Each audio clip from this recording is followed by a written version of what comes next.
Hello students. तो last lecture में हमने डिस्कस किया था कि नीड फॉर वैल्यू एजुकेशन की जो हम टेक्निकल एजुकेशन लेने जा रहे हैं इसमें वैल्यू एजुकेशन की क्या नीड है।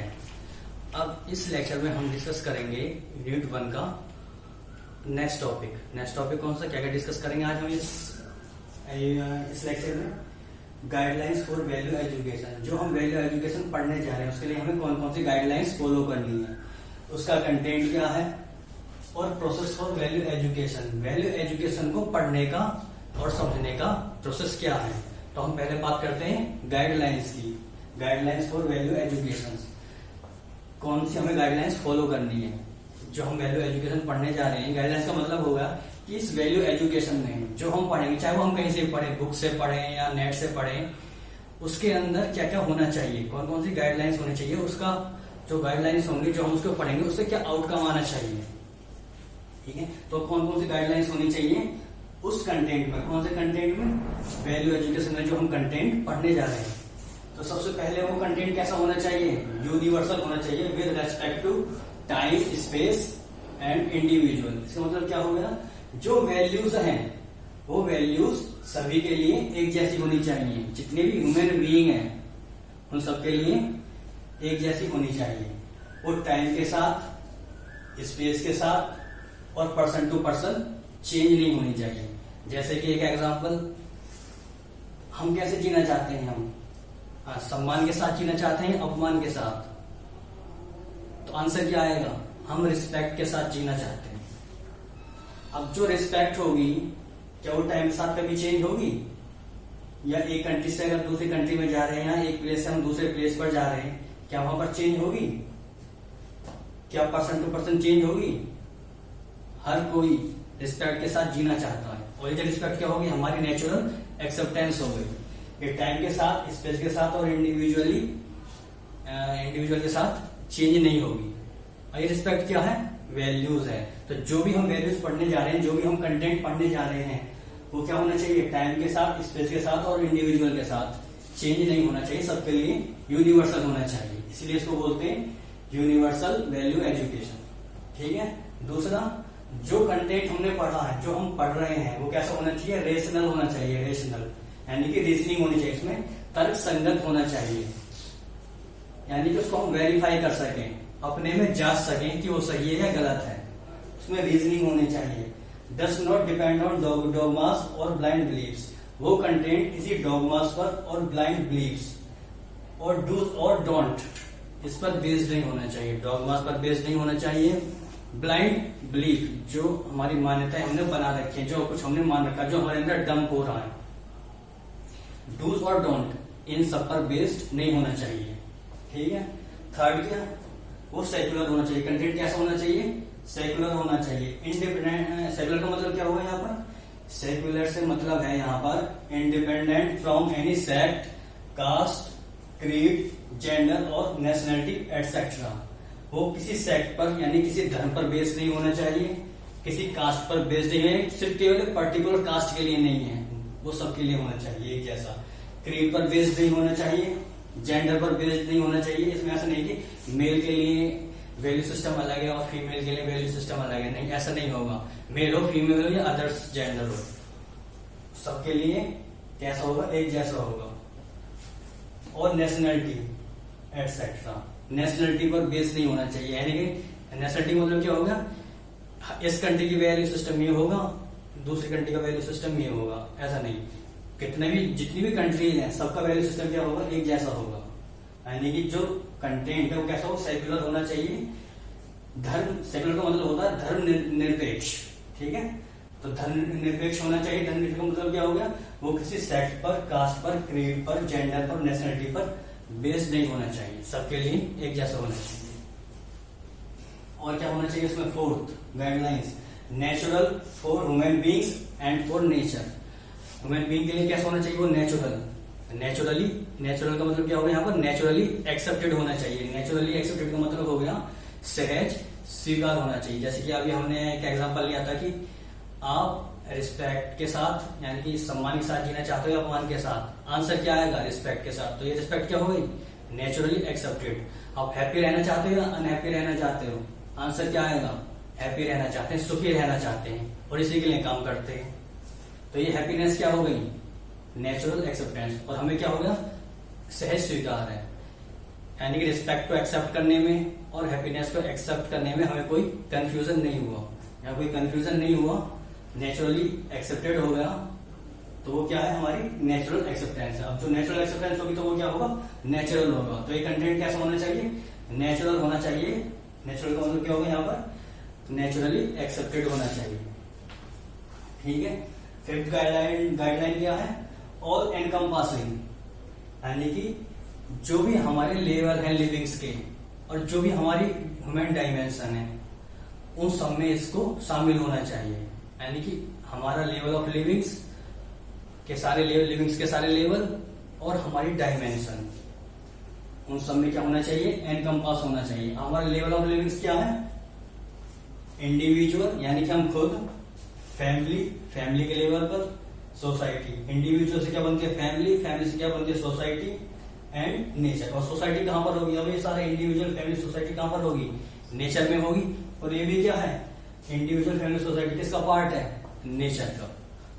तो ये वैल्यू सिस्टम हर जगह होना चाहिए। हमारे इंडिविजुअल में भी होना चाहिए, यानी कि हमें खुद में वैल्यू सिस्टम होना चाहिए, फैमिली में, सोसाइटी में और नेचर के साथ जब हम कम्युनिकेट करेंगे तो उसमें सारी हमें वैल्यूज होनी चाहिए। तो ऑल एनकम्पासिंग का मतलब क्या होगा? जो भी हमारा लेवल्स ऑफ लिविंग है उन सब में ये कंटेंट दिखना चाहिए। जो हम कंटेंट हमने पढ़ा वो वैल्यूज सब उसमें दिखनी चाहिए। ठीक है। और उस कंटेंट के अंदर सारी डायमेंशन कवर होनी चाहिए। अब डायमेंशन कौन सी? हमारे थॉट्स, हमारा बिहेवियर, हमारा वर्क, हमारा रियलाइजेशंस। ठीक है। और नेक्स्ट गाइडलाइन क्या है? 6 वेरीफिएबल। जो कंटेंट हम पढ़ रहे हैं वो वेरीफिएबल होना चाहिए, मतलब उसे हम स्वयं के आधार पर जांच सकें कि वो सही है या गलत है। ठीक है। अब हम उसको स्वयं के आधार पर कैसे जांचेंगे? अगर वो नेचुरली एक्सेप्टेड है, कैसे वेरीफाई करेंगे? नेचुरल एक्सेप्टेंस का यूज करके। अगर वो नेचुरली एक्सेप्टेड है तो फिर उसके अकॉर्डिंग जी करके देखेंगे। अब जब जीने जाएंगे, जीने के बाद जो आउटकम आएगा, अगर उसका आउटकम हैप्पीनेस और प्रॉस्पेरस आता है तो क्या है? वो कंटेंट सही है। तो जो भी कंटेंट हम पढ़ रहे हैं वैल्यू एजुकेशन में कहीं से भी पढ़ रहे हैं वो वेरीफिएबल होना चाहिए, उसको हम वेरीफाई कर सकते हो। ठीक है। जब उसको हम वेरीफाई कर लें, और क्या होना चाहिए उसमें? जब वो कंटेंट हमने पढ़ लिया, उसको हमने समझ लिया, तो वो हमारे बिहेवियर में आ गया। और जब हम दूसरे ह्यूमन बीइंग के साथ उसको शेयर करेंगे, दूसरे ह्यूमन बीइंग के साथ, दूसरे व्यक्ति के साथ जब हम कम्युनिकेट करेंगे तब उसका आउटकम क्या आना चाहिए? Mutual fulfilment, work with rest of nature. इसका मतलब क्या हुआ कि जो कंटेंट हमने पढ़ा, जो हमने वेरीफाई किया, वो क्या होना चाहिए? जब उसको हम दूसरे ह्यूमन बीइंग के साथ शेयर करेंगे, जब दूसरे ह्यूमन बीइंग के साथ हम शेयर करेंगे और work with rest of nature. Rest of nature का मतलब यहाँ पर रेस्ट ऑफ जो नेचर है इसका मतलब क्या हुआ? जो ह्यूमन बीइंग है वो भी किसका पार्ट है?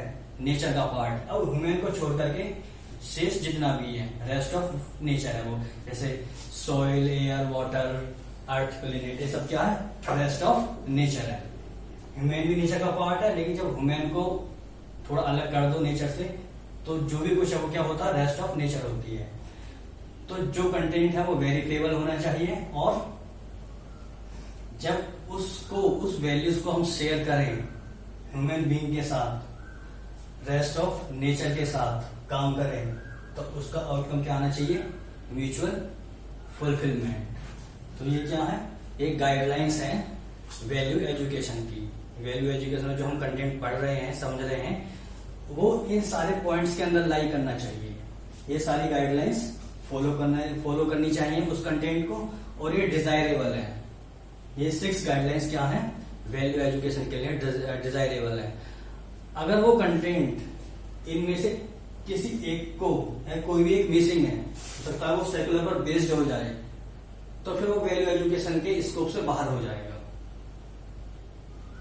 अगर जो कंटेंट हमने पढ़ा वैल्यू एजुकेशन में, अगर वो कंटेंट किसी सेक्ट पर बेस्ड हो जाता है, किसी एक पर्टिकुलर सेक्ट के लिए हो, किसी एक पर्टिकुलर कास्ट के लिए हो, क्रीड पर बेस्ड हो, किसी एक पर्टिकुलर जेंडर पर बेस्ड हो, या फिर किसी एक पर्टिकुलर नेशनल या कंट्री पर बेस्ड हो, तो फिर वो कंटेंट इसके स्कोप से बाहर हो जाएगा, फिर वो कंटेंट वैल्यू एजुकेशन का नहीं होगा। ठीक है, तो जो भी हम कंटेंट पढ़ रहे हैं उसके अंदर ये सारी गाइडलाइंस होनी चाहिए, ये सारी गाइडलाइंस को फॉलो करना चाहिए। अगर ये गाइडलाइंस, एक भी गाइडलाइंस को फॉलो नहीं करता तो फिर वो वैल्यू एजुकेशन का पार्ट नहीं है। ओके, ठीक है, इतना क्लियर हुआ। अब बात करते हैं कि कंटेंट, वैल्यू एजुकेशन का कंटेंट क्या है। कंटेंट से मतलब होगा कि हमें इस वैल्यू एजुकेशन में क्या क्या स्टडी करना है। हमें स्टडी करना अपने आप को, फैमिली को, सोसाइटी को और नेचर को, और सारी डायमेंशन पर काम करना, सारी डायमेंशन को समझना। डायमेंशन कौन सी? थॉट्स, बिहेवियर, वर्क्स और रियलाइजेशंस। तो ये क्या है? Content of value education. Content of value education. तो इतना क्लियर हो गया कंटेंट क्या है। ये 6 गाइडलाइंस है। इस 6 गाइडलाइंस में हमने क्या पढ़ा? Individual, harmony individual, harmony in family, harmony in society, harmony in nature, और हमारी सारी dimensions, all dimension, thought, behaviour, works और रियलाइजेशन। ये क्या है? इस वैल्यू एजुकेशन का कंटेंट है। इतना क्लियर हो गया। अब बात करते हैं हम इसकी प्रोसेस ऑफ वैल्यू एजुकेशन। अब वैल्यू एजुकेशन का प्रोसेस क्या है? वैल्यू एजुकेशन का प्रोसेस है self exploration. Process for value education, process of value education is self exploration.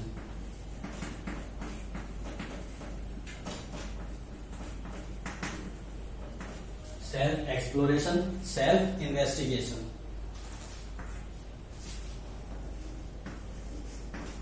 Self investigation.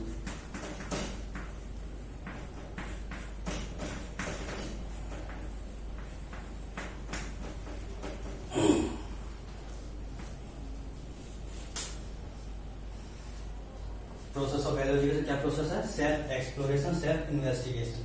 Self exploration का मतलब होता है अपने आप को समझना, स्वयं को समझना, उसको हम बोलते हैं सेल्फ एक्सप्लोरेशन। अब इस सेल्फ एक्सप्लोरेशन क्या होगा, इसको हम नेक्स्ट लेक्चर में डिस्कस करेंगे और पूरे डिटेल में पढ़ेंगे कि सेल्फ एक्सप्लोरेशन होता क्या है। इतना क्लियर हुआ? तो आई होप कि आपको कुछ क्लियर हुआ होगा कि पहले लेक्चर में हमने, इससे पहले जो लेक्चर बनाया था उसमें हमने क्या पढ़ा था? वैल्यू एजुकेशन की नीड पढ़ा था। वहां पर हमने नीड समझ ली कि टेक्निकल एजुकेशन में वैल्यू एजुकेशन की नीड क्या है। अब इस लेक्चर में हमने क्या समझा कि गाइडलाइंस क्या है उस कंटेंट को पढ़ने और समझने के लिए।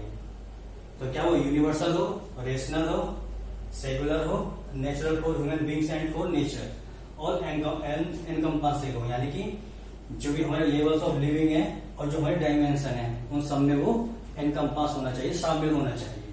ठीक है, और क्या होना चाहिए? वेरीफेबल होना चाहिए। उस कंटेंट को हम वेरीफाई कर सके, स्वयं के आधार पर जांच सके सही है या गलत है। जब हम स्वयं के आधार पर उसको जांचेंगे, यानी नेचुरल एक्सेप्टेंस का यूज करके, तो उसका आउटकम क्या आना चाहिए? म्यूचुअल फुलफिलमेंट आना चाहिए। म्यूचुअल फुलफिलमेंट का मतलब क्या होगा? उभय तृप्ति। अब म्यूचुअल फुलफिलमेंट कब आएगा? जब उस कंटेंट को, उन वैल्यूज को हम ह्यूमन बीइंग के साथ शेयर करेंगे और रेस्ट ऑफ नेचर के साथ काम करेंगे, तो उसका आउटकम क्या आना चाहिए? Mutual fulfilment. ठीक है, और कंटेंट क्या हो गया वैल्यू एजुकेशन का? हार्मोनी इंडिविजुअल, अपने आप में हमारी क्या व्यवस्था है उसको स्टडी करना है। फैमिली में हार्मोनी को स्टडी करना है, सोसाइटी में हार्मोनी को स्टडी करना है, और नेचर में हार्मोनी क्या है उसको स्टडी करना है। हमारे थॉट्स, बिहेवियर, वर्क्स और रियलाइजेशंस, जो ये डायमेंशन है उनको स्टडी करना है। ये इस वैल्यू एजुकेशन का कंटेंट है। ठीक है, और प्रोसेस क्या है इस वैल्यू एजुकेशन को पढ़ने का, समझने का? Self exploration. सेल्फ एक्सप्लोरेशन का मतलब होता है अपने आप को समझना। अब हम अपने आप को कैसे समझेंगे, सेल्फ एक्सप्लोर कैसे करेंगे, उसकी बात करेंगे हम नेक्स्ट लेक्चर में। आई होप कि आपको कुछ समझ में आया होगा। ओके।